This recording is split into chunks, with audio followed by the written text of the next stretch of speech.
እግዚአብሔር የተባረከ ይሁን።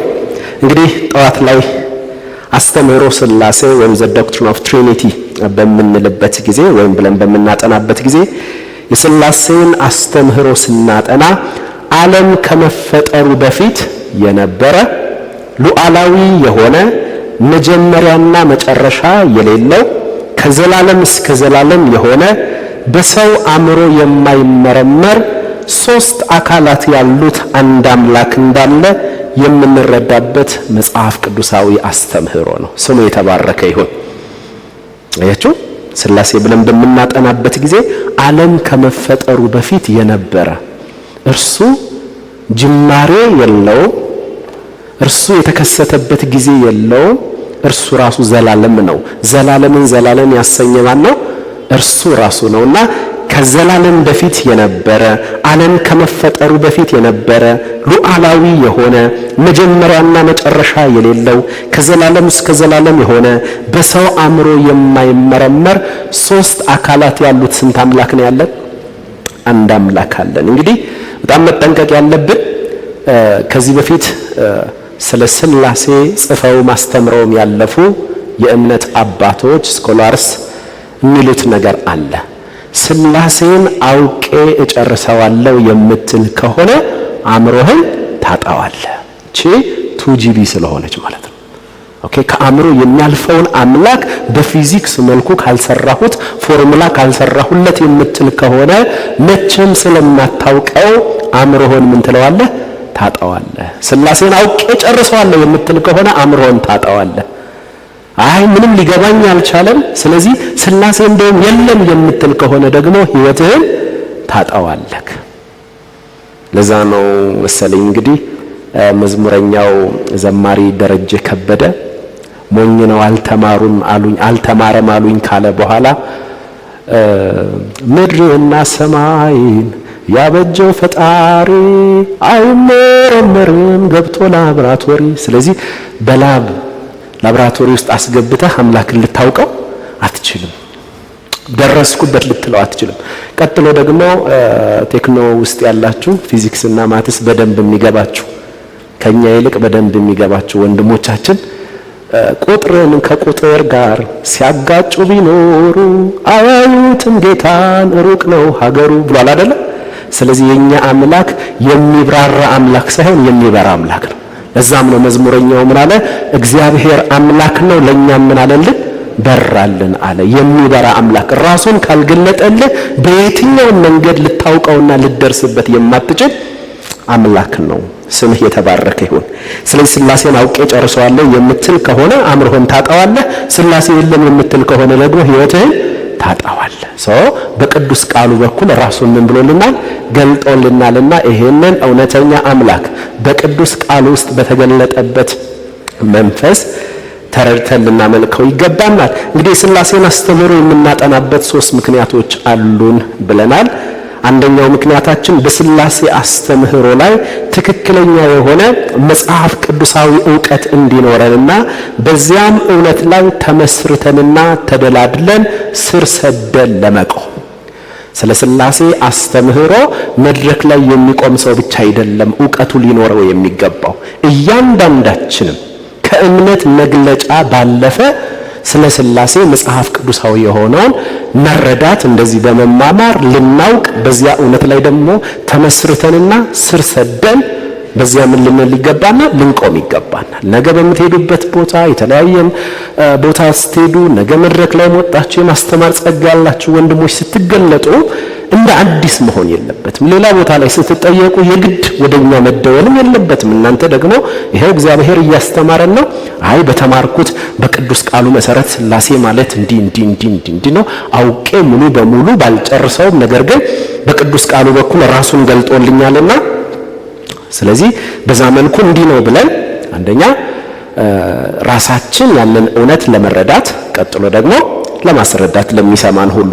ሁለተኛ የምናጠናበት ምክንያት እውነተኛውን አምላክ አውቀን ለማምለክና ሳያውቁ ከማምለክ አደጋ ራሳችንን ለመጠበቅ። አያችሁ ቅዱሳን፣ ሥላሴን ወይም ይህንን እውነተኛውን አምላክ በመጽሐፍ ቅዱስ የተገለጠውን አምላክ ስንማማር ወይም በዚህ ሥላሴ በሚለው ትምህርት ውስጥ ከምናጠናበት ሁለተኛው ምክንያታችን እውነተኛውን አምላክ አውቀን ለማምለክና ሳያውቁ ከማምለክ አደጋ ራሳችንን ለመጠበቅ። ስለዚህ ስንቶቻችን ነን የምናመልከውን አምላክ በቅዱስ ቃሉ ውስጥ ራሱን በገለጠልን ልክ ተረድተን በዚያ መረዳት ውስጥ ሆነን የምናመልከው? ስንቶቻችን ነን በመረዳት ውስጥ ሆነን የምናመልከው? ምክንያቱም ጌታ ኢየሱስ ክርስቶስ ሁለት ነገር ተናግሯል። ዮሐንስ ወንጌል ምዕራፍ 4 ቁጥር 22 ከዛች ሳምራዊት ሴት ጋር በሚያወራበት ጊዜ አንተ ይህንን የውሃ ጉድጓድ ከሰጠን ከአባታችን ከያዕቆብ ትበልጣለህ። ቀጥሎ ደግሞ የኛ አባቶች በገሪዛን ተራራ ላይ ያመልካሉ፣ የእናንተ አባቶች ደግሞ ለያው የሚሰገደው ኢየሩሳሌም ላይ ባለው ቤተ መቅደስ ነው ትላላችሁ። ስንት ቪው ነበረ ማለት ነው በዛ ሰዓት? ሁለት ቪው ነበረ፣ በገሪዛን ተራራ የሚልና በኢየሩሳሌም የሚል። ኢየሱስ ግን እንቅጩን ነገራት። እናንተ በገሪዛን ተራራ ላይ እናንተ የምታመልኩትን ምን አትሉትም? አታውቁትም። የምታመልኩትን አታውቁትም። እኛ ግን መዳን ከአይሁድ ነውና የምናመልከውን ምን እንላለን? እናውቃለን። ስለዚህ አውቆ የሚያመልክ አለ፣ ሳያውቅ ደግሞ ምን የሚል አለ? የሚያመልክ አለ። አሁን ወደ ፕሮቴስታንቱ ግሩፕ ውስጥ ብንመጣ ስንት ቅዱሳን ናቸው ይህንን እውነተኛ አምላክ ተረድተው አውቀው የሚያመልኩት? መንፈስ ቅዱስ ማን ነው ብንላቸው፣ ስለ ሥላሴ በደንብ እስኪ አብራራልኝ ብንለው ስንቱ ነው በመረዳት ውስጥ ሆኖ የሚያመልከው ይህንን አምላክ?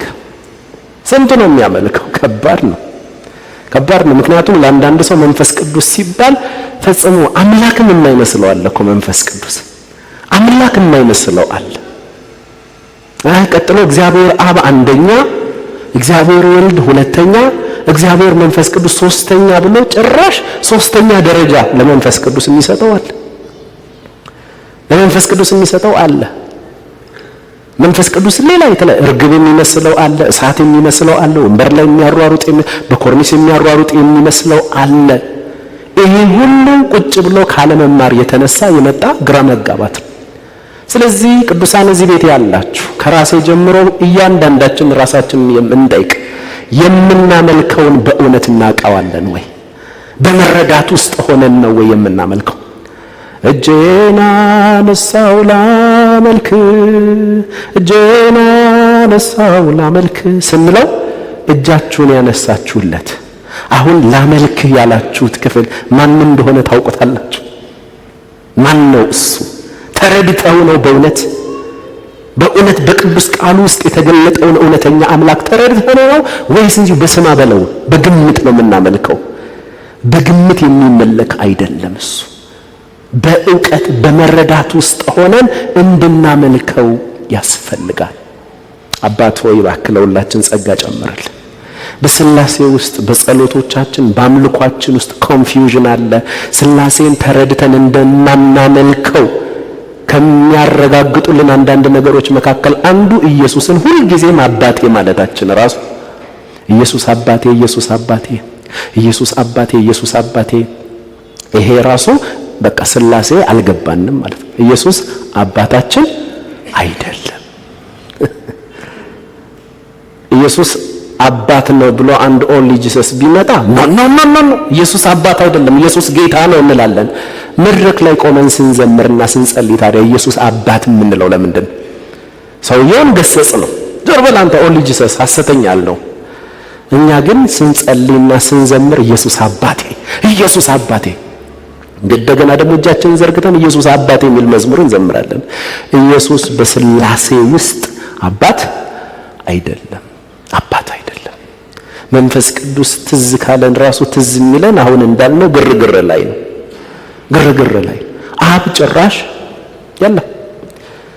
አብ ጭራሽ የለም። ስለዚህ የምናመልከውን እውነት እናውቀዋለን ወይ? በመረዳት ውስጥ ሆነን ነው ወይ የምናመልከው? እሱን ነገር ለማስተካከልም ጭምር ነው የምንማማረው። ሶስተኛ በስላሴ አስተምህሮ ላይ ጥቃት ከሚፈጽሙ በየጊዜው ከሚነሱ ከስህተት አስተምህሮች ራሳችንንና የሚሰሙንን ለመጠበቅ ነው የምናጠናው። እንግዲህ ጠዋት ላይ ዝርዝር ነገሮችን አይተናል። ስላሴ ማለት ምን ማለት ነው? የቃሉ ፍቺ ከየት መጣ? ስላሴ የሚል ቃል ከዘፍጥረት እስከ ራዕይ ያገኘ ሰው አለ? ስላሴ የሚል ቃል ስላሴ የምትለው ቃል አለች? ስላሴ የሚል ቃል ፈጽሞ መጽሐፍ ቅዱስ ውስጥ የለም። ነገር ግን ሶስት አካላት ያለው አንድ አምላክ መኖሩን የምናስተምርበት አስተምህሮአዊ ወይም ሙያዊ ቃል ነው ማለት ነው። አሁን ለምሳሌ የፍጻሜ ዘመን አስተምህሮን ስካቶሎጂ የፍጻሜ ዘመን ብለን ርዕስ እንደምንሰጠው ማለት ነው። እንደዚህ ሁሉ ስላሴ የሚለው ቃል ባይኖርም ሶስት አካላት ያለው አንድ አምላክ አለ። ሶስት አካላት ያለው አንድ አምላክ እንዳለ ሊገልጥ የሚችለው ቃል ስላሴ የሚለው ሆኖ ተገኝቷል ማለት ነው። በደንብ በጠዋት ላይ ተመልክተናል። ዘን በስላሴ አካላት ውስጥ ያለ የሥራ ድርሻ አለ። ኦኬ እንዴ በግምት የሚሰራ አምላክ አይደለም ያለው። አብ ዘ ዲዛይነር ነው፣ ዘ ፕላነር ነው። ወልድ ኤጀንት ነው። መንፈስ ቅዱስ ዘ ሪቪለር ነው፣ ገላጭ ነው። በአብ የታቀደ በወልድ ሲፈጸም አካል የሚያለብሰው ማን ነው? መንፈስ ቅዱስ ነው። የሚሰራው ስራ ስንት ስራ ነው? አንድ ስራ። አብ እኔም አምላክ ነኝ ብሎ በዚህ በኩል ሲሰራ፣ ወልድም ማን ከማን ያንሳል ብሎ በዚህ በኩል ሲሰራ፣ መንፈስ ቅዱስም እኔም እሰራለሁ ብሎ ሲሰራ እንደዚህ አይነት የተዘበራረቀ ነገር የሚሰራ አምላክ አይደለም። በጣም ሪስፔክትድ የሆነ ትልቅ አምላክ፣ ሕያው አምላክ፣ ሉዓላዊ አምላክ፣ የተፈራ አምላክ ነው ያለን። ስሙ ይባረክ። ስለዚህ በግምት የሚሰራ አምላክ የለንም። ስለዚህ ከዚህ የተነሳ ከፍጥረት ታሪክ እንዴት እንደነበረ፣ በማዳን ስራ ውስጥ የሶስቱ አካላት የሥራ ድርሻ፣ በቤዛዎት ስራ ውስጥ የሶስቱ አካላት የሥራ ድርሻ፣ ለምሳሌ አብ መረጠን፣ ወልድ ቤዛ ሆነን፣ መንፈስ ቅዱስ አጠመን። እነዚህ ሁሉ የሶስቱ አካላት የሥራ ድርሻ ነው። ለምሳሌ ዓለም እንዲድን ማን ነው የወደደው? ወልድ ነው? መንፈስ ቅዱስ ነው? አይደለም። ማን ነው የወደደው? በስላሴ አካላት ውስጥ እግዚአብሔር አብ። ስለወደደን ታዲያ ለምንድን ነው ያልመጣው? ነው እሱ ዘ ፕላነር ነው፣ ዘ ዲዛይነር ነው። ኤጀንቱ የአብን ዕቅድ የሚያስፈጽመው ወልድ ስለሆነ እግዚአብሔር ወልድ ቃል ምን መሆን አለበት? ስጋ መሆን አለበት። ቃል ስጋ ይሆን ዘንድ ደግሞ በማርያም ማህፀን ውስጥ ስጋውን የሚያዘጋጀው ማን ነው? መንፈስ ቅዱስ ነው። የሚሰራው ስራ ስንት ስራ ነው? አንድ ስራ ነው። አባባ እናመሰግንሃለን። ይህንን እንግዲህ ቅድም በዝርዝር ተመልክተናል። እስኪ ዛሬ ፈጠን ብዬ ደግሞ አስተምህሮ ስላሴ ወይም ዘ ዶክትሪን ኦፍ ትሪኒቲ ብለን ስናጠና መለኮታዊ ባህሪያት ወይም ዲቫይን ኢሰንስስ፣ ዲቫይን ኔቸር የሚባሉትን እንመለከታለን። እንግዲህ መለኮታዊ ባህሪያት ስንል ፍጹም አምላክ ከሆነው ከእግዚአብሔር ከአብ ከወልድና ከመንፈስ ቅዱስ አንድ አምላክ በስተቀር የትኛውም ፍጡር መልአክም ይሁን የሰው ልጆች ሁሉ በራሳቸው ሊኖራቸው የማይችል የእግዚአብሔር ባህሪያት ወይም የእግዚአብሔር ችሎታ ማለት ነው። እግዚአብሔርን እግዚአብሔር ያሰኙ ችሎታዎች አሉ። ዲቫይን ኢሰንስስ፣ ዲቫይን ኔቸርስ የሚባሉ አሉ። እግዚአብሔር ነው እንድንል የሚያደርጉ ኦኬ። እግዚአብሔር ነው። በቃ ይህንን ነገር ካሟላ እሱ መለኮት ነው፣ እርሱ አምላክ ነው እንድንል የሚያደርጉ ዲቫይን ኢሰንስስ አሉ። እነዚህ ዲቫይን ኢሰንስስ መላእክቶች ጋር የሉም፣ የሰው ልጆች ጋር ባጭሩ ፍጡራን ጋር የሉ። እውነተኛው አምላክ ጋር ብቻ ያሉ የሱ ባህሪያትና ችሎታዎች ናቸው። እነዛ ዲቫይን ኢሰንስ እንዲሁም ደግሞ መለኮታዊ ባህሪያት ምን ናቸው? አብ ይህንን ነገር አሟልቷል። መንፈስ ቅዱስ መለኮታዊ ባህሪያትን አሟልቷል። ጌታ ኢየሱስ እግዚአብሔር ወልድ መለኮታዊ ባህሪያትን አሟልቷል። ይህንን ነገር እንመለከታለን። ኦኬ እግዚአብሔር አብ አምላክ ነው እንድንል እርሱ ጋር ያሉ ዲቫይን ኢሰንሶች በሙሉ መኖራቸውን በደንብ እንመለከታለን። እግዚአብሔር ወልድ ጌታ ኢየሱስ ክርስቶስ አምላክ ነው። አምላካዊ ባህሪያቶች ወይም መለኮታዊ ባህሪያቶች አሉት ወይ?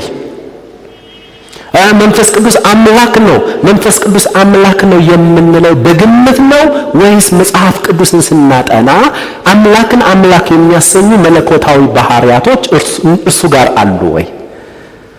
እነዚህ ነገሮች ኢሰንሶችን ወይም ባህሪያቶችን በምንዘረዝርበት ጊዜ ይህንን ያሟላ ክፍል ባጭሩ ምንድነው? አምላክ ነው። ነገር ግን ተፈጥሯዊ መላእክቶችም ደግሞም ፍጡራን የሰው ልጆች እነዚህን ነገሮች በራሳቸው ማሟላት አይችሉም። እኛ ራሱ ዳግም ልደት ያገኘን አማኞች ከመለኮት ባህሪ ምንድነው? ተካፋይ። ስለዚህ የተካፈልንበት ቀን አለ ማለት ነው። የተካፈልንበት ቀን አለ። እግዚአብሔር አብ፣ እግዚአብሔር ወልድ፣ እግዚአብሔር መንፈስ ቅዱስ ጅማሬ የለውም፣ ተካፍሎም አይደለም። እሱ ከዘላለም እንደዛ ነው። እናመሰግናለን።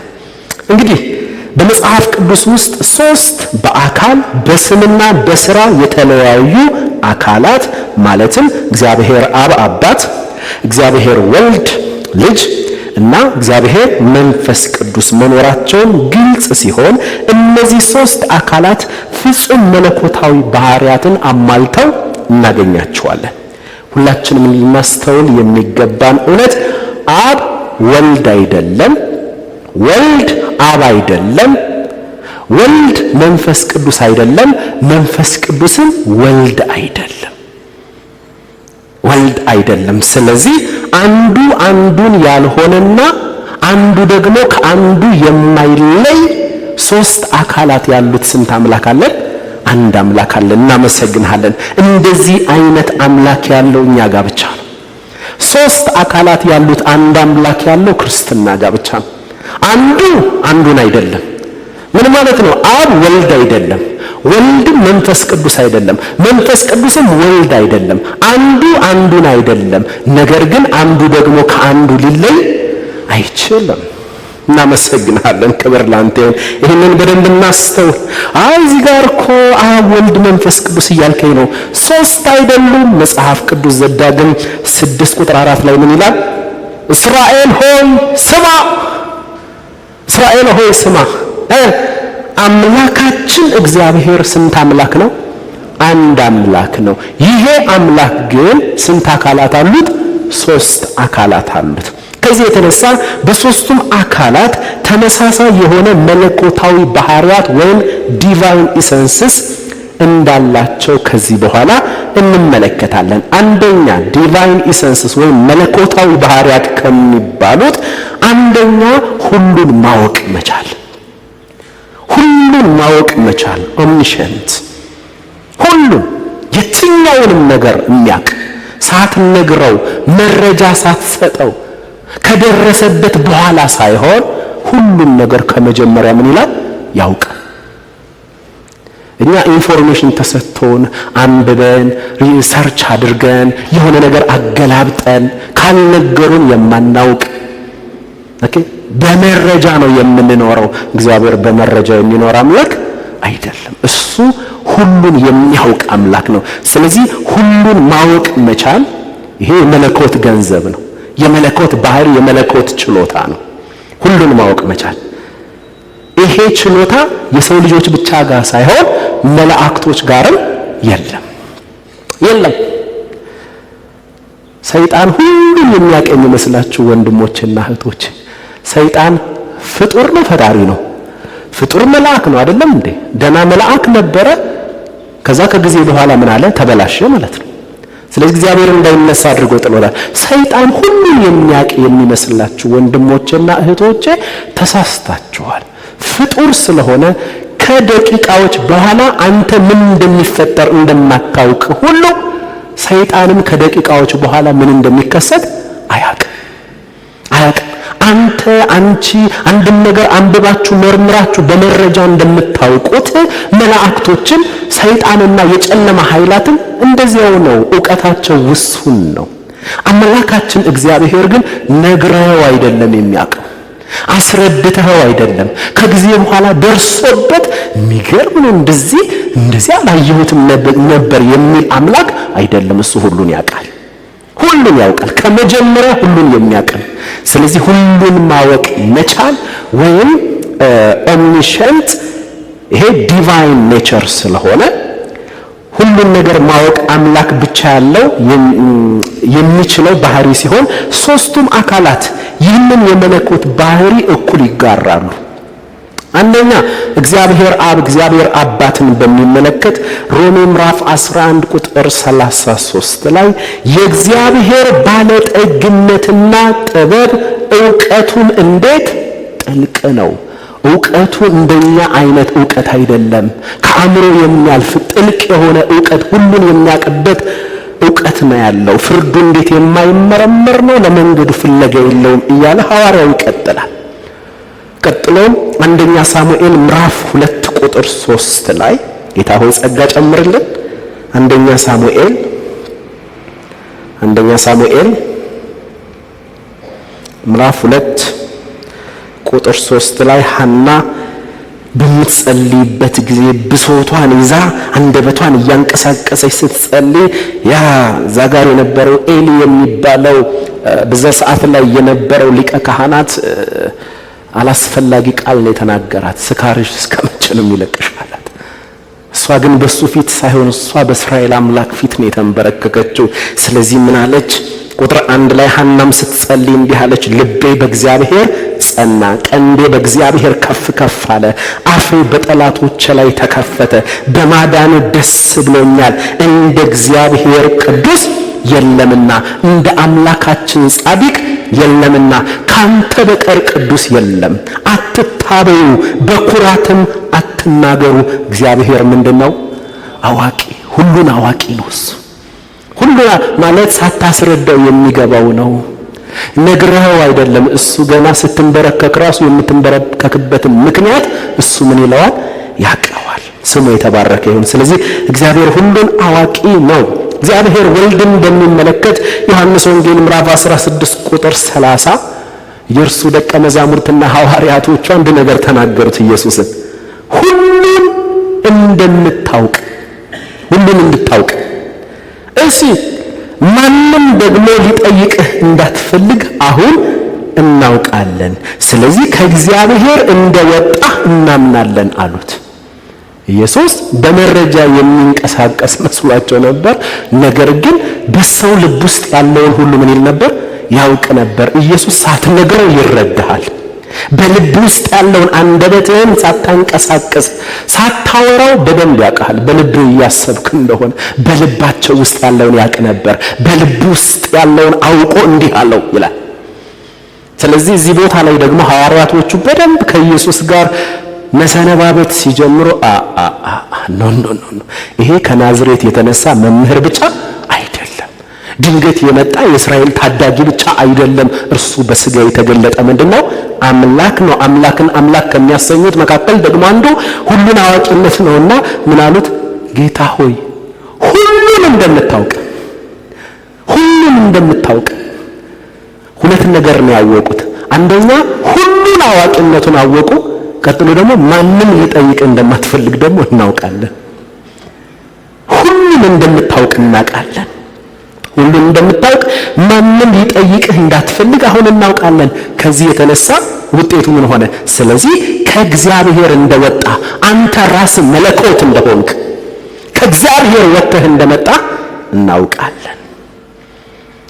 ቀጥሎ መንፈስ ቅዱስን በሚመለከት ተጨማሪ ጥቅስ ለእግዚአብሔር ወልድ ለኢየሱስ ክርስቶስ ዮሐንስ 2 ቁጥር 24 ምዕራፍ 16 ቁጥር 30 ሉቃስ 6 ቁጥር 8 ላይ እንዲሁም መንፈስ ቅዱስን በሚመለከት አንደኛ ቆሮንቶስ ምዕራፍ 2 ቁጥር 10 ላይ በሁሉን አዋቂነት አቅጣጫ መንፈስን ወይም መንፈስ ቅዱስን ካፒታል ኤስ ነው የሚጠቀመው ለመንፈስ ቅዱስ ይሆን የእግዚአብሔርን ጥልቅ ነገር እንኳ ሳይቀር ሁሉን ይመረምራል።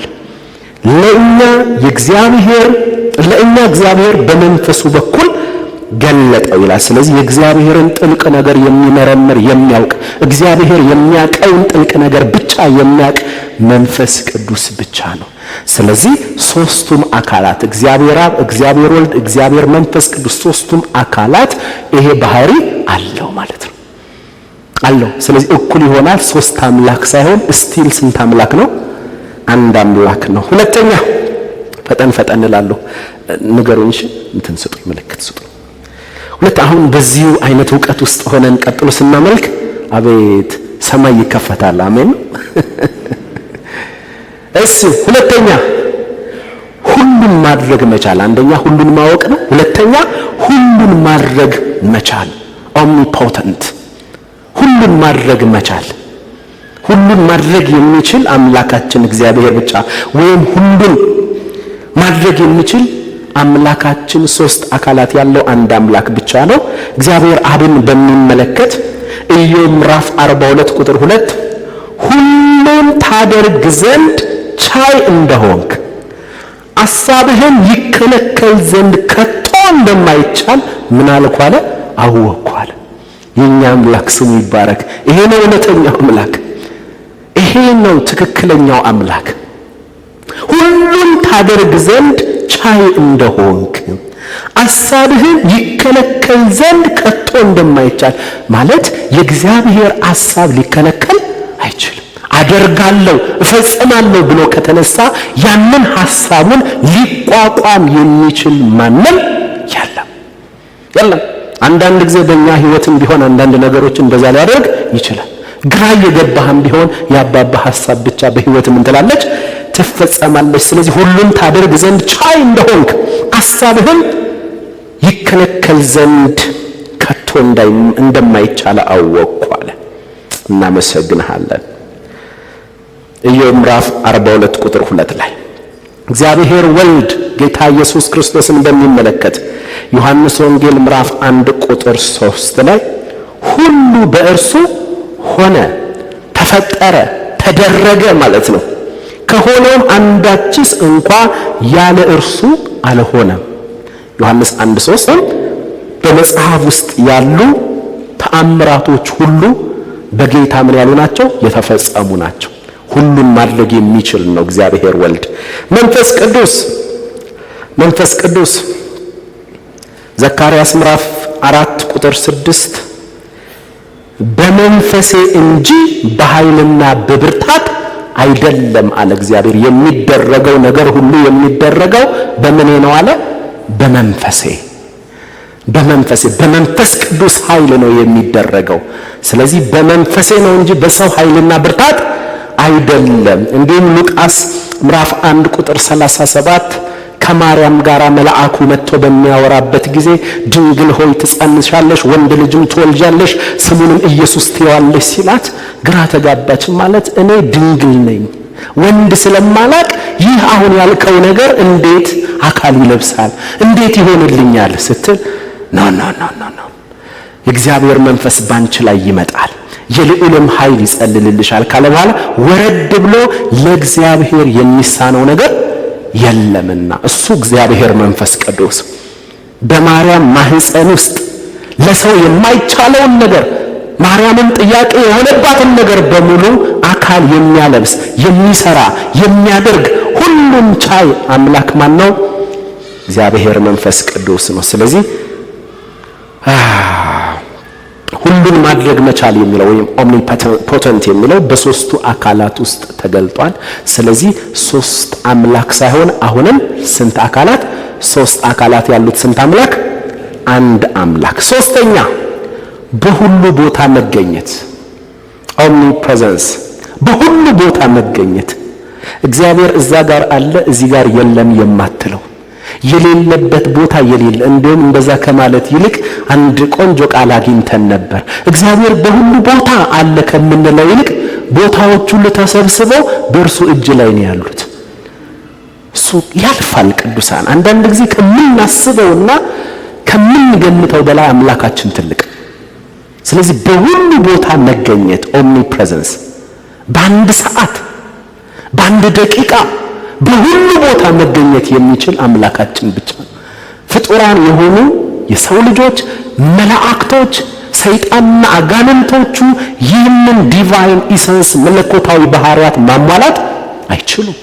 አሁንም ሰይጣን በሁሉ ቦታ የሚገኝ የሚመስላችሁ ወንድሞቼ እህቶቼ፣ ፈጽሞ ፍጡር ነውና በሁሉ ቦታ መገኘት አይችልም። አሁን እኛ በዚህ ሰዓት ጅማ የምትባል ከተማ ግሪን ወይም ቆጬ የሚባል ቦታ ላይ ነው ያለነው።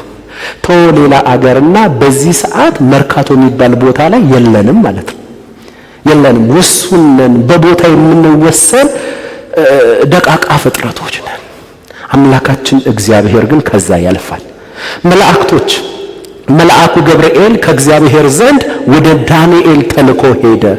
ዳንኤል ጋር በሚያወራበት ጊዜ ሌላ ቦታ የለም፣ እሱ ሌላ ቦታ የለም። እንዲሁም መልአኩ ገብርኤል ማርያም ጋር ተልኮ ወደ ናዝሬት አውራጃ መጣ። ማርያም ጋር ተልኮ ናዝሬት ጋር ሲመጣ ማርያምን አግኝቶ ሲያወራት በዛ ሰዓት ላይ ኢየሩሳሌም ጋር የለም። በዛ ሰዓት ሌላ ዓለማት ላይ የለም። አምላካችን ግን ና ብለኸው የሚመጣ አይደለም።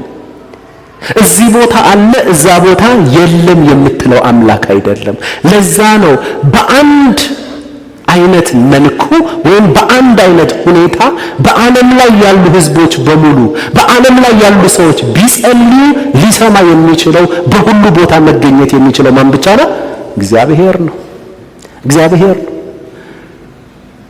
የሆነ ቦታ ሄደ ገብርኤል ብትለው ጅማ ላይ፣ አንድ ሰው ደግሞ በዛው ሰዓት ላይ ደግሞ ጎንደር ላይ ገብርኤል ቢለው፣ ሌላው ደግሞ ጥላ ይዞ ደግሞ ሐረር ላይ ገብርኤል ቢለው እኩል ማስተናገድ ይችላል?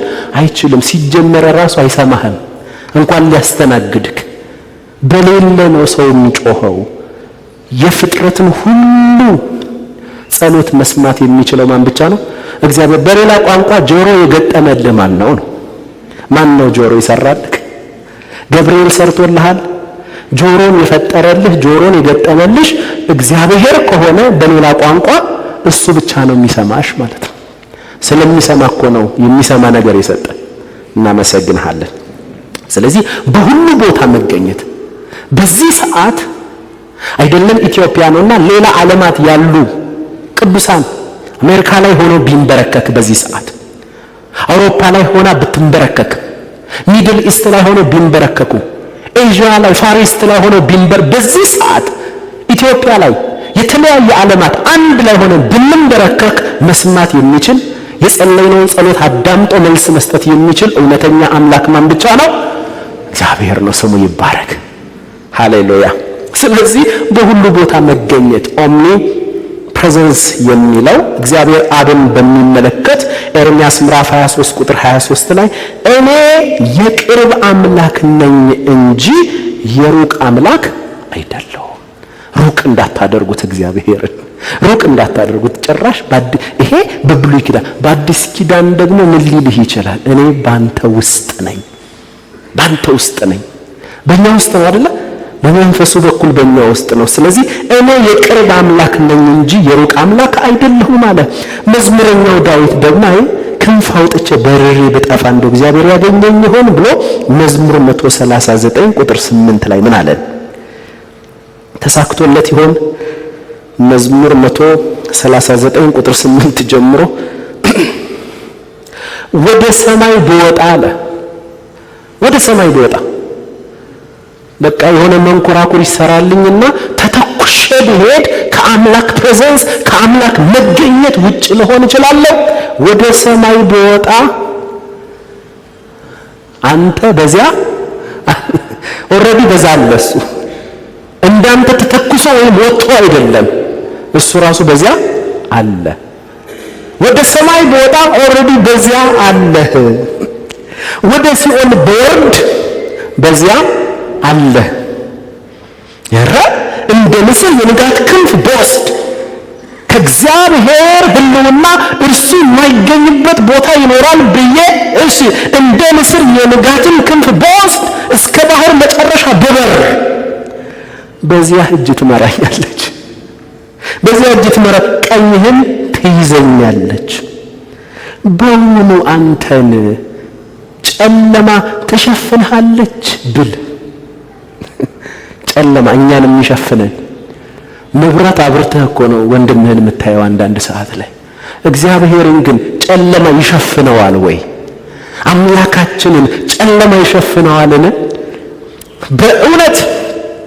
በእውኑ ጨለማ ትሸፍንሃለች ብል ሌሊት በዙሪያዬ ብርሃን ትሆናለች። ጨለማ እሱ ጋር ሲደርስ ብርሃን ሆኖ አንተን ያጋልጣል። በእኔና በወንድሜ በእኔና በጓደኛዬ መካከል ጨለማ ገብቶ እንዳንተያይ ያደረገን እግዚአብሔር ጋር ሲደርስ ጨለማ ብርሃን ይሆናል። ጭራሽ አጋልጦ ይሰጣል። ጨለማ በእርሱ ዘንድ ምን ስለማይጨልም እናመሰግናለን። ጨለማ በአንተ ዘንድ አይጨልምምና ሌሊት እንደ ቀን ታበራለችና እንደ ጨለማዋ እንዲሁ ብርሃኗ። ስለዚህ አምላካችን ከአእምሮ የሚያልፍ ነው፣ በሁሉ ቦታ የሚገኝ ነው። ስምህ የተባረከ ይሁን። ቀጥሎ እግዚአብሔር ወልድን ጌታችን ኢየሱስ ክርስቶስ በሥጋ የተገለጠውን አምላክ በሚመለከት ማቴዎስ 18 ቁጥር 20 በሁሉ ቦታ መገኘት 2 ወይም 3 በስሜ ወይም ወደ ስሜ በሚሰበሰቡበት በዚያ በመካከላችሁ እሆናለሁ።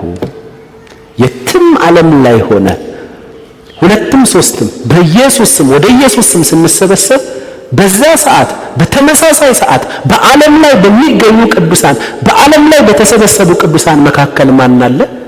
እግዚአብሔር ወልድ ጌታ ኢየሱስ አለ። ና ብለህ ለምነህ የምትጠራው አይደለም። እረ ወዴት አለህ የምትለው አይደለም። እርሱ ኦልሬዲ በጌታ በኢየሱስ ስም ብለን በምንጸልይና ፕሮግራማችንን በምንጀምር ወደ ስሙ በተሰበሰብን ሰዓት ማን አለ? ኢየሱስ አለ። ኢየሱስ አለ። አይ 2000 ምናምን 3000 መሙላት አለበት ጉባኤው ብላችሁ የምትጨናነቁ፣ አረ 300ማ ነው 400 ካልሞላማ አረ ጉባኤው መብዛት አለበት ብላችሁ እሱ እንዲገኝ ያስባችሁ ጉባኤው ለማብዛት የምታስቡ ወንድሞች ፈጽሞ ኢየሱስ ከስንት ነው የጀመረው? ከ2። በቃ በኢየሱስ ቋንቋ ቸርች ከስንት ነው የሚጀመረው? ከ2። በሌላ ቋንቋ ደግሞ የፈለገ ጓደኛ ብታጣ ሚስት ማግባትህ አይቀርም። ስለዚህ ስንት ሆንክ ማለት ነው? 2። ልጆች ይመጣሉ 3። አማዞን ጫካ ውስጥ ብትገባ ቅዱሳን ባይኖሩ የሚመዘገቡ አባላት ባይኖሩ ከሚስትና ከልጆች ጋር ስትቀመጥ በዚያ በመካከላችሁ ማን አለ? ቸርች ፕላንት አድርጓል። በቃ ለዛ ነው ትዳርን ሰይጣን ባገኘው አጋጣሚ መምታት የሚፈልገው። እግዚአብሔር ደግሞ ቅዱሳን እንዲጋቡለት የሚፈልገው ቸርች ፕላንት እያደረገ ነው። ወጣቶች ይሰማል? ያላገባችሁ እሺ፣ ይሄን መልእክት ነው በዛው። ስለዚህ ኢየሱስ ምን ብሏል? 2 እና 3 በስሜ ወይም ወደ ስሜ ስትሰበሰቡ ወይም በምትሰበሰቡበት በዚያ በመካከላችሁ እሆናለሁ። አሁን በመካከላችን ኢየሱስ አለ። አሁን አዋሳ ላይ ዴቪ እያስተማረ ነው። በዚያም አለ በቅዱሳን መካከል። እሺ፣ አውሮፓ ላይ በዚህ ሰዓት የሚሰበሰቡ ቅዱሳን ቢኖሩ በዚህ ሰዓት አለ። ቆይ አዋሳውን ጨርሼ እመጣለሁ ይላል። ምንድነው ቢዚ ያደረጋችሁኝ እኮ? የአዋሳውን ጨርሼ ጅማ እመጣለሁ፣ የጅማውን ጨርሼ ጎንደር እሄዳለሁ ይላል አይልም። የውጭ በረራ አለብኝ ይላል አይልም። ስሙ ይባረክ። ቀጥሎ የሚገርመው ነገር ማቴዎስ 28 ቁጥር 20 ላይ እችን ነገር በጣም እንደብዬ ድንቅ በሆነ ሁኔታ ነው የገለጣት። ጌታችን ኢየሱስ ክርስቶስ ሊያርግ ሲል ምን አለ? እስከ ዓለም ፍጻሜ ድረስ እኔ ከእናንተ ጋር ነኝ። ምን እያለ ተመልሶ እየመጣ እያረገ አይደል? እየሄደ ከእናንተ ጋር ነኝ ያለ የመጀመሪያውም የመጨረሻውም ማን ብቻ ነው? ኢየሱስ ብቻ ነው። እያረገ ነው። በቃ ሄደ ሊሉ ሲሉ ኖ እስከ ዓለም ፍጻሜ ድረስ እኔ ከማን ጋር ነኝ? እየሄደ ከእናንተ ጋር ነኝ። እየሄደ እየሄደ ከኛ ጋር የሆነ ቻው ብሎን ያልሄደ ማን ብቻ ነው? ስምህ የተባረከ ይሁን። የትኛውም የሃይማኖት መሪ ይሄንን ማድረግ አይችልም። ሲጀመር ያረገ የለም። ሁሉም ከመቃብር በታች ነው ያለው። ጌታችን ኢየሱስ ክርስቶስ ቢገድሉትም በመንፈስ ቅዱስ ኃይል ግን ምን ብሏል? ተነስቷል። ስለዚህ ሲያርግ እስከ ዓለም ፍጻሜ ድረስ እኔ ከእናንተ ጋር ነኝ። ከኛ ጋር ነው። አሁንም በአባቱ ቀኝ ነው። ቀጥሎ ከኛ ጋር ነው። ይሄ ኢየሱስ ይገባል። ካልበራልን አይገባም። የሚጋጭ ነው የሚመስለው። የሙስሊም ጭንቅላት ካለ ይሄ ጥቅስ ምን ይባላል? ይጋጭባል። እንዴት? እስኪ አስቡት ወንድሞቼ፣ እንዴት እየሄድክ እንዴት ከእናንተ ጋር ነኝ ትላለህ? ስለዚህ መጽሐፍ ቅዱስ እርስ በርሱ ይጋጫል አይደለም። ጭንቅላትህን የተጋጨው እንጂ የአምላክ ቃል ተጋጭቶ አያውቅም። እኛ ገብቶናል አይደል? መንፈስ ቅዱስ ደራሲው ስለሚያብራራልን። ስለዚህ እግዚአብሔር ወልድ ይህንን ያሟላል።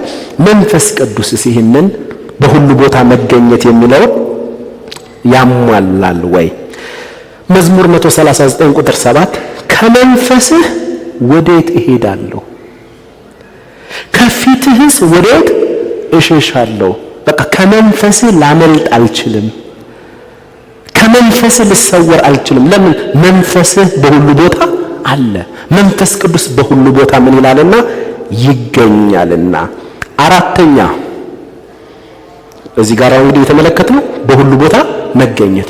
ፍጡር የሆኑት የሰው ልጆችና ፍጡር የሆኑት መላእክቶች በሁሉ ቦታ መገኘት አይችሉም። ገብርኤል መገኘት አይችልም፣ ፍጡር ነው።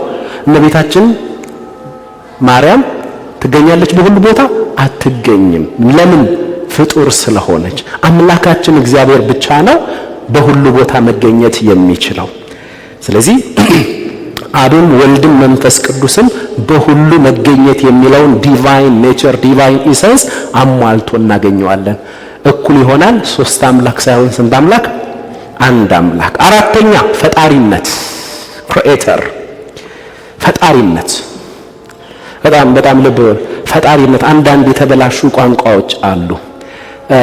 ከሆነ ነገር ላይ ወስደው ገጣጥመው መኪና ሲሰሩ መኪናን ፈጠረ፣ መብራትን ፈጠረ፣ የሆነ ማሽን ፈጠረ ይባላል። ፈጠረ የሚለው ቃል ልክ አይደለም። ክሪኤት ማድረግና ኢንቨንት ማድረግ ይለያያል። ኢንቨንት ማድረግ ከሆነ ነገር ላይ ከኦልሬዲ ከተፈጠረ ነገር ላይ ወስደህ ብረትን አቅልጠህ መኪና ሰራ። አንተ ክሪኤተር ሳትሆን ኢንቨንተር ነው የምትባል። ክሪኤተር ማለት ምንም በሌለበት ከዚህ በፊት ያልነበረን ነገር ካለመኖር ወደ መኖር ማምጣት ማለት ነው። ስለዚህ እቺ ቋንቋ መታረም አለባት። ስለዚህ ፈጣሪነት ወይም ክሪኤተር የሚለው እግዚአብሔር አብን በሚመለከት ኢሳይያስ ምዕራፍ 40 ቁጥር 28 አላወክምን? አልሰማህምን? እግዚአብሔር የዘላለም አምላክ የምድር ዳርቻ ምንድነው? ፈጣሪ ነው። አይደክምም፣ አይታክትም፣ ማስተዋሉ ምን አይልም፣ አይመረመርም። ዋው! ቀጥሎ ዘፍጥረት ምዕራፍ 1 ቁጥር 1 ራሱ በመጀመሪያ እግዚአብሔር ሰማያትንና ምድርን ምን አለ? ፈጠረ። እዛ ላይ ሶስቱም አካላት ስላለ ለሶስቱም መጠቀም ትችላለህ። ምክንያቱም የሂብሪው የመጀመሪያው ቃል ኤሎሂም የሚል ቋንቋ ስለሚጠቀም፣ ኤሎሂም ደግሞ ከሁለት በላይ ለሆኑ ክፍሎች የሚጠቀስ ነው ማለት ነው። ቀጥሎ ወልድ፣ እግዚአብሔር ወልድ ጌታ ኢየሱስ አምላክ ነው። ይህንን ባህሪ ዲቫይን ኢሰንስ ያሟላል። ቆላሲስ ምዕራፍ 1 ቁጥር 15 ጀምሮ እስከ 16 እርሱ የማይታይ አምላክ ምንድነው? ምሳሌ ነው። የሚታዩትና የማይታዩትን ዙፋናት ቢሆኑ ወይም ጌትነት ወይም አለቅነት ወይም ስልጣናት በሰማይና በምድር ያሉ ሁሉ በእርሱ ተፈጥረዋልና ከፍጥረት ሁሉ በፊት በኩር ነው። ሁሉ በእርሱና ለእርሱ ምን ብሏል? ተፈጥሯል። ክብር ይሁንለት። ዮሐንስ 1:3 ሁሉ በእርሱ ምን አለ? ሆነ ወይም ተፈጠረ። አባባ እናመሰግንሃለን። እንዲሁም መንፈስ ቅዱስ ፈጣሪ ነው። ይህንን የመለኮት ባህሪ ይጋራል። መንፈስ ቅዱስ ኢዮብ 33 ቁጥር 4 የእግዚአብሔር መንፈስ ምን አለኝ? እናመሰግንሃለን። ትሁት መንፈስ፣ የሰላም መንፈስ፣ ሁከት የሌለበት ምን አለ? ኢዮብ 33 ቁጥር 4 የእግዚአብሔር መንፈስ ፈጠረኝ፣ ሁሉን የሚችል የአምላክ እስትንፋስ ሕይወትን ወይም ህልውናን ሰጠኝ። ስለዚህ መንፈስ ቅዱስ ምንድነው? ፈጣሪ ነው። ሶስቱም አካላት ፈጣሪነትን ዲቫይን ኢሰንስን ያሟላሉ። እኩል ይሆናል። ሶስት አምላክ ሳይሆን ስንት አምላክ? ሶስት አካላት ያለው አንድ አምላክ። የመጨረሻው እየጨረስኩ ነው። እሺ ታንክ ዩ። አምስተኛ ዘላለማዊነት፣ ኢተርናል ዘላለማዊነት። እንዲያው ከዘላለም እስከ ዘላለም የሚል ቋንቋ አለው ለእግዚአብሔር የተጠቀሰ ዘላለማዊነት። ቢኮዝ መንፈስ ያለው ክፍል መንፈስ ያለው ፍጥረት መላእክቶች መናፍስት ናቸው። የሰው ልጅ መንፈስ አለው። ስለዚህ መንፈስ ካለህ በሌላ ቋንቋ ምናዊ ነህ? ዘላለማዊ ነህ። እኛ ዘላለማዊነትን የምንጀምረው ምን ካልንበት ጊዜ ነው? ከተፈጠርንበት ጊዜ ጀምሮ ነው። መላእክቶች ዘላለማዊነትን የጀመሩት ከመቼ ጊዜ ጀምሮ ነው? ከተፈጠሩበት የብርሃን ዓለም የእግዚአብሔር ዓለም መላእክቶችም ቅዱሳን መላእክቶችም እንዲሁም እርኩሳን መናፍስቶችም ቢሆኑ ከተፈጠሩበት ጊዜ ጀምሮ ምናዊ ናቸው? ዘላለማዊ ናቸው። ስለዚህ መላእክቶች ጅማሬ አላቸው። የሰው ልጆች ከተፈጠርንበት ጊዜ ጀምሮ ምናዊ ነን? ዘላለማዊ ነን። ያመነውም ይሁን ያላመነው ዘላለማዊ ነው። ግን ዘላለማዊነታችን ከተፈጠርንበት ጊዜ ጀምሮ እግዚአብሔር አምላካችን ግን የተገኘበት ጊዜ የለውም። እርሱ ዘላለማዊ ከምንለው መዝሙር 90 ቁጥር 2 ላይ አንተ ከዘላለም እስከ ዘላለም ነህ ይላል። አንተ ከዘላለም እስከ ዘላለም ነህ። ራሱ ዘላለምን ዘላለም ያሰኘው ማን ነው? ዘላለማዊ የሆነው አምላክ ነው። ልብ ልንል ይገባናል ማለት ነው። ስለዚህ ዘላለማዊነት ወይም ከዘላለም እስከ ዘላለም ኢተርናል የሚለውን እግዚአብሔር አብን በሚመለከት ኢሳይያስ ምዕራፍ 41 ቁጥር 4 ላይ ይህን የሰራና ያደረገ ትውልድንም ከጥንት የጠራ ማን ነው? እኔ እግዚአብሔር ፊተኛው በኋለኞችም ዘመናት የምኖር እኔ ነኝ አለ። ደስ አይልም? እኔ ነኝ ሲል በቃ በማንነቱ ተመስርቶ ባህሪያቱን መናገር የሚችል እኔ ብቻ ነኝ እኛ ነን አይደለም የሚለው። የሆኑ አማልክቶች አሉ ከነርሱ መካከል እኔ አንዱ ነኝ እያለ አይደለም። እኔ ብቻ ነኝ። ምን አለ? ይህንን የሰራና ያደረገ ትውልድንም ከጥንት የጠራ ማን ነው? ሌላ የለም። ማን ነው? ይህንን ያደረገ ማን ነው? ትውልድን ከጥንት የሰራ ማን ነው? ከኔ በቀር ማን ነው? ከኔ ውጭ ሌላ አለ ወይ? ደስ አይልም? አምላካችን በራሱ ያለው መተማመን፣ በራሱ ያለው ኮንፊደንስ። እሺ እኔ እግዚአብሔር ፊተኛው በኋለኞችም ዘመናት የምኖር እኔ ነኝ። ባጭሩ እኔ ከዘላለም እስከ የማይኖርበት ጊዜ የለም፣ የሌለሁበት ዘመን የለም። ዋው! ኢሳይያስ 41 ቁጥር 4፣ ኢሳይያስ 44 ቁጥር 6፣ መዝሙር 90 ቁጥር 2 ላይ አንተ ከዘላለም እስከ ዘላለም ነህ ይላል። እግዚአብሔር ወልድ ጌታ ኢየሱስ ክርስቶስን በሚመለከት ራእይ ምዕራፍ 22 ቁጥር 13፣ ራእይ ምዕራፍ 1 ቁጥር 17 ራሱ ራእይ ምዕራፍ 1 ቁጥር 17 እና ራእይ ምዕራፍ 22 ቁጥር 13 ላይ አልፋና ኦሜጋ ፊተኛውና ኋለኛው መጀመሪያውና መጨረሻው እኔ ነኝ ይላል። ሃሌሉያ! አልፋና ኦሜጋ መጀመሪያውና መጨረሻው ፊተኛውና ኋለኛው። ባጭሩ እኔ ከዘላለም እስከ ዘላለም ነኝ። እኔ ከዘላለም እስከ አልፋና ኦሜጋ ነኝ። መጀመሪያና መጨረሻ ነኝ። ፊተኛውና ኋለኛው ነኝ። እኔ ከዘላለም እስከ ዘላለም ነኝ። ማነው ይህንን የሚለው? እግዚአብሔር ወልድ ጌታ ኢየሱስ ክርስቶስ ለዮሐንስ ተገልጦ እንደዚህ ነው ያለው። ስሙ ይባረክ። ቀጥሎ መንፈስ ቅዱስ ዕብራውያን ምዕራፍ 9 ቁጥር 14 አንድ ቃል አለ። ኢየሱስ ክርስቶስ ራሱን ሕያውና ቅዱስ መስዋዕት አድርጎ ያቀረበው በዘላለም መንፈስ ነው ይላል። በምን መንፈስ? በዘላለም መንፈስ። ስለዚህ መንፈስ ቅዱስ ምናዊ ነው ማለት ነው? ዘላለማዊ ነው ማለት ነው። ዘላለማዊ ነው። ስለዚህ ዘላለማዊነትን ሶስቱም አካላት ይጋራል። ነገር ግን ሶስት አማልክት ሳይሆን ሶስት አካላት ያለው ስንት አምላክ? አንድ አምላክ። ሁላችንም ልናስተውል የሚገባን እውነት አብ ወልድ አይደለም፣ ወልድ መንፈስ ቅዱስ አይደለም፣ መንፈስ ቅዱስ አብ አይደለም። አያችሁ? አንዱ አንዱን አይደለም፣ አንዱ ደግሞ ከአንዱ ሊለይ አይችልም። ሶስት አካላት ያለው ስንት አምላክ አለን? አንድ አምላክ። እናመሰግናለን። ዛሬ የተመለከትነው ዲቫይን ኢሰንስስ መለኮታዊ ባህሪያት፣ መለኮትን መለኮት አምላክን አምላክ የሚያሰኙ ባህሪያቶች ፍጥረት ጋር የሌሉ የሰው ልጆች በራሳቸው ሊያገኟቸው የማይችሉ እንዲሁም መላእክቶች በራሳቸው ሊያገኟቸው የማይችሉ መለኮት ጋር ያሉ የመለኮት ገንዘቦች የመለኮት ባህሪያት ዲቫይን ኢሰንስስ ምን ናቸው የሚለው ነው።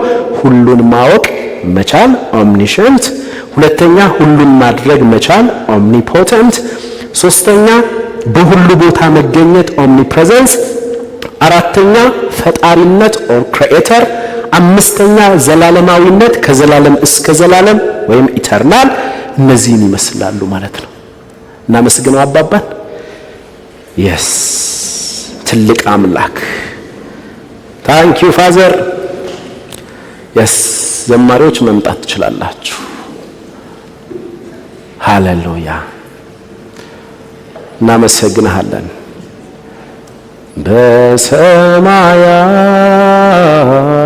በሰማያት በክብር